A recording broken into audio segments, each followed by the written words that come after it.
আসসালামু আলাইকুম এভরিওয়ান। আজকে আবার চলে এসেছি আমার নতুন একটা রেসিপি নিয়ে।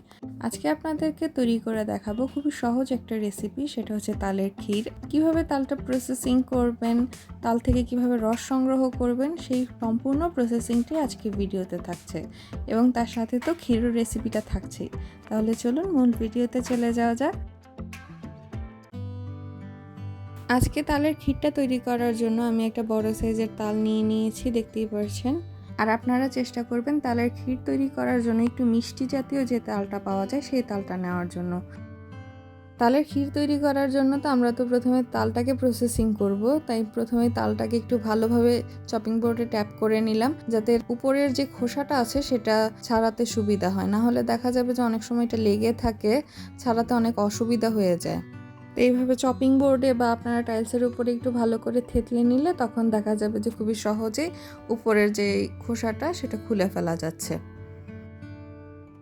একটু ধৈর্য সহকারে সময় নিয়ে করতে হবে, কারণ তাল প্রসেসিংটাই একটু সময় সাপেক্ষ কাজ। তাল প্রসেসিং করা সময় সাপেক্ষ এবং পরিশ্রমের কাজ ঠিক আছে, কিন্তু তারপরেও তালের যে টেস্ট বা এর যে ফ্লেভার, এটা অসাধারণ। আমার খুবই পছন্দের একটা ফল তাল, এবং তালের তৈরি পিঠা বলুন এবং ক্ষীর বলুন আমার অনেক ফেভারিট। তো আজকে আপনাদের সাথে আমার খুবই পছন্দের একটা রেসিপি শেয়ার করছি, আশা করব আপনারা পুরো ভিডিওটা ওয়াচ করবেন। তালটাকে ভালোভাবে ক্লিন করে নেওয়া হয়ে গেছে। আমি কিন্তু পানি দিয়ে এটাকে ধুয়ে নিইনি, আপনারা আবার ভুল ভাবতে পারেন। আসলে উপরের আঁশটাকে আমি ছাড়িয়ে নিয়েছি। তালের রসটা বের করে নেওয়ার জন্য এখন প্রসেসিং করে নেব, তাই একটা বোলে নিয়ে নিলাম।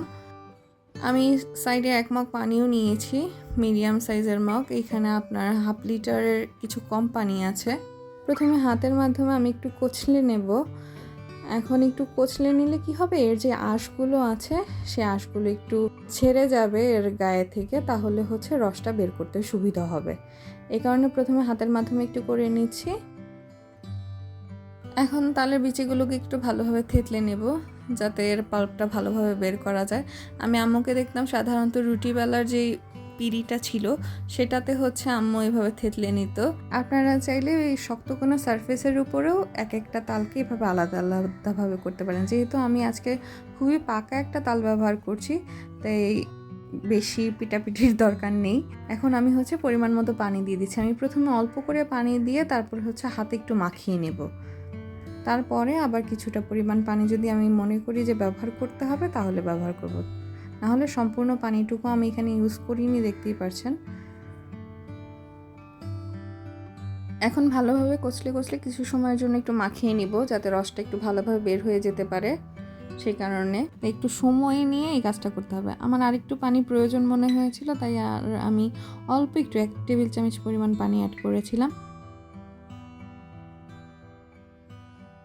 বেশি পানি অ্যাড করছি না এই কারণে, যেহেতু আমি ক্ষীর রান্না করব, আলটিমেটলি জিনিসটাকে আমাকে শুকিয়েই ফেলতে হবে।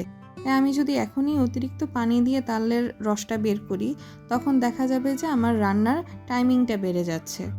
তাই আমি তালটাকে মাখিয়ে নেওয়ার সময় পানির ব্যবহারটা কম করেছি। এখন আমি একটা স্ট্রেনার নিয়ে নিয়েছি, তালের রসটাকে বের করে নেব।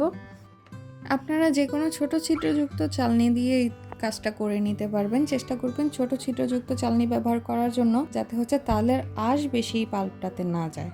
সেই কারণে আমি হচ্ছে এই স্ট্রেনারটা নিয়েছি।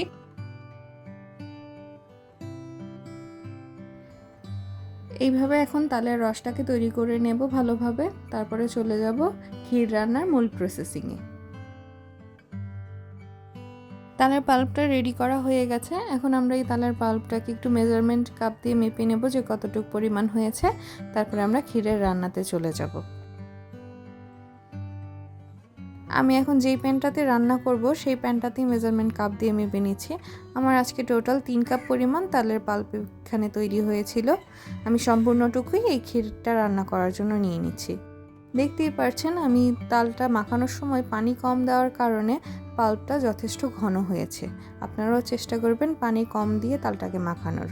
এখন চলে আসলাম ক্ষীর রান্নার মূল প্রসেসিংয়ে। চুলাতে বসিয়ে দিয়েছি তালের পাল্পটাকে। প্রথমেই মিডিয়াম হাই ফ্লেমেই আমি রান্না করব। এই সময় অনবরত নেড়েচেড়ে নিতে হবে। যেহেতু তালের পাল্পটাতে পানির পরিমাণ কম, তাই আমি প্রথমেই চিনিটা অ্যাড করে দিচ্ছি। আর আপনাদের তালটাতে যদি দেখেন যে পানির পরিমাণটা একটু বেশি হয়ে গেছে, তখন প্রথমে একটু শুকিয়ে এই স্টেজে নিয়ে আসবেন তালের পাল্পটাকে, তারপরে চিনিটা অ্যাড করবেন। চিনিটাকে এখন ভালোভাবে মিশিয়ে নিয়েছি। এখন দিয়ে দিচ্ছি স্বাদমতো লবণ। 1 চিমটি পরিমাণ লবণই আমি এখানে ইউজ করেছি, বেশি দেওয়ার প্রয়োজন হয় না। এখন ভালোভাবে নেড়েচেড়ে বলক ওঠা পর্যন্ত রান্না করে নেব। লবণটা আমি এখানে মিষ্টি জিনিসের স্বাদের ব্যালেন্সের জন্য দিয়েছি। আপনারা যদি অপছন্দ করেন তাহলে না ব্যবহার করলেও চলবে। এখন ভালোভাবে নেড়েচেড়ে নিতে হবে, যেহেতু তালের পাল্পটা যথেষ্টই ঘন, তাই একটু ভালোভাবে নাড়ার উপরেই রাখতে হবে। নাড়া বন্ধ করা যাবে না, তাহলে তলাতে লেগে যেতে পারে। আর তাল পোড়া লেগে গেলে কখনোই সেই তাল আর খাওয়া যায় না, এটার থেকে একটা বিশ্রী গন্ধ চলে আসে। তাই অনবরত নেড়েচেড়ে এই তালের ক্ষীরটাকে রান্না করে নিতে হবে। চিনিটা গলে যাওয়ার পর যখন একটা বলক চলে আসবে তালের এই মিশ্রণটাতে, তখন আমরা এখানে নারিকেল অ্যাড করে দেব। আমি এখানে 1 কাপ পরিমাণ নারিকেল অ্যাড করেছি এবং প্রথমে দিয়েছিলাম 1/2 কাপ পরিমাণ চিনি। যেহেতু আজকে আমি যেই তালটা ব্যবহার করেছি সেটা যথেষ্ট মিষ্টি ছিল, তাই চিনির পরিমাণটা একটু কমই দিয়েছি। আপনাদের তালটা যদি একটু মিষ্টি কম হয়, আপনারা মিষ্টিটা বাড়িয়ে দিতে পারেন। আপনারা 2/3 কাপ পর্যন্ত মিষ্টি হাইস্ট এখানে অ্যাড করতে পারেন। প্রায় 2 থেকে 3 মিনিট পর চলে আসলাম। দেখতেই পাচ্ছেন কত ভালোভাবে এটা ফুটে উঠছে। এ পর্যায়ে কিন্তু জিনিসটা অনেকটাই থকথকে হয়ে এসেছে, তাই অনবরত নাড়াচাড়ার ভিতরেই রাখতে হবে। আমি কিন্তু আর কোনো ইনগ্রিডিয়েন্টস এই তালের ক্ষীরে দেব না। এখন আমার যতটুকু প্রেফারেন্স অনুযায়ী সেই অনুযায়ী আমি এই তালের ক্ষীরটাকে শুকিয়ে নেব।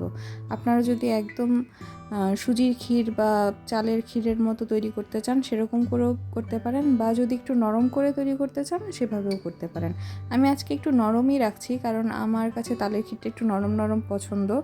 আপনারা এটার ঘনত্বটা এইভাবে চেক করতে পারেন যে একটা স্প্যাচুলাতে নিয়ে একটা আঙুল দিয়ে দাগ কেটে আমি যেভাবে করে দেখালাম, সেম একই প্রসেসে যদি মনে হয় যে এটা যথেষ্ট ঘন হয়ে গেছে তখন নামিয়ে নিতে পারেন। আমার তালের ক্ষীরটা তৈরি হয়ে গেছে, এখন আমি সার্ভ করে নিচ্ছি। আমি গরম গরম তালের ক্ষীরটার থেকে ঠান্ডা তালের ক্ষীরটাই বেশি পছন্দ করি। আপনারা কোন তালের ক্ষীরটা বেশি পছন্দ করেন সেটা অবশ্যই কমেন্টে জানাবেন। আর আজকের ভিডিওটা যদি ভালো লাগে বা হেল্পফুল হয় আপনাদের কাছে, সেটাও অবশ্যই জানাতে পারেন। আর ভিডিওটাকে একটা লাইক করে আপনাদের কাছে সেভ করে রাখতে পারেন। আর চ্যানেলটাকে সাবস্ক্রাইব করতে কিন্তু ভুলে যাবেন না। অবশ্যই আমাদের পাশে থাকবেন মাই কুকিং নোটবুকের সাথে। দেখা হবে নতুন কোনো রেসিপিতে নতুন কোনো দিন। তাহলে আজকের মতো বিদায় নিচ্ছি। আল্লাহ হাফেজ।